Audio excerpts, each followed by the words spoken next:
ముఖ్యమంత్రిగా ఉన్నప్పుడు వైద్య విద్యలో చరిత్ర సృష్టించడం జరిగింది. ఎప్పుడూ లేని విధంగా స్వతంత్రం వచ్చినప్పటి నుంచి లేని విధంగా 17 కాలేజీలు ఆంధ్రప్రదేశ్ రాష్ట్రానికి అత్యంత ప్రతిష్టాత్మకంగా తీసుకుని సాధించడం జరిగింది. వాటి నిర్మాణ పనులు చేపట్టి సుమారు 4-5 కాలేజీల వరకు పూర్తి చేసి మిగిలినవి వివిధ స్థాయిల్లో నిర్మాణంలో కానీ అదేవిధంగా ప్రాసెస్లో ఉండగా కూటమి ప్రభుత్వం వచ్చిన తర్వాత మరి ప్రజా వ్యతిరేక చర్యల్లో భాగంగా దీన్ని ప్రైవేటీకరణ చేయడానికి పూనుకోవడం జరిగింది.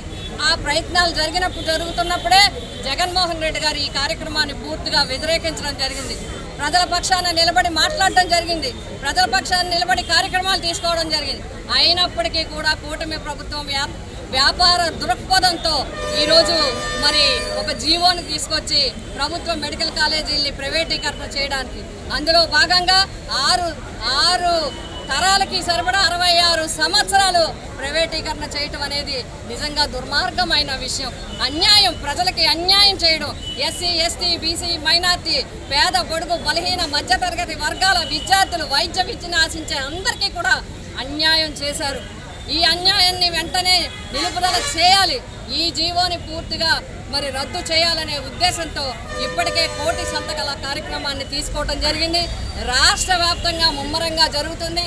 అందులో భాగంగానే పిఠాపురం నియోజకవర్గ 3 మండలాల్లో 2 మున్సిపాలిటీలో కూడా ప్రజాదరణతో పార్టీ కుటుంబ సభ్యులందరూ, సంస్థాగత స్థానిక సంస్థల ప్రతినిధులు, అభిమానులు అందరూ పాల్గొంటే ప్రజలందరూ స్వచ్ఛందంగా వచ్చి సంతకాలు పెట్టడం జరుగుతోంది.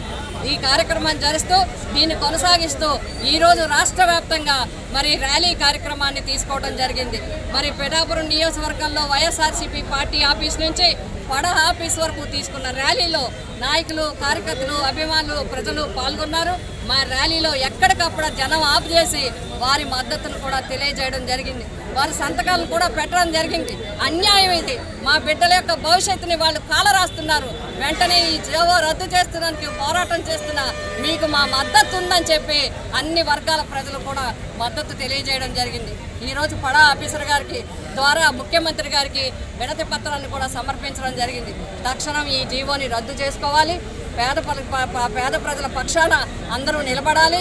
వైద్య విద్యని, వైద్య సౌకర్యాల్ని ప్రజలకి అందుబాటులో ఉంచాలి అనే నినాదంతో ఈ కార్యక్రమం తీసుకుని ఈరోజు రిప్రజెంటేషన్ కూడా ఇవ్వడం జరిగింది.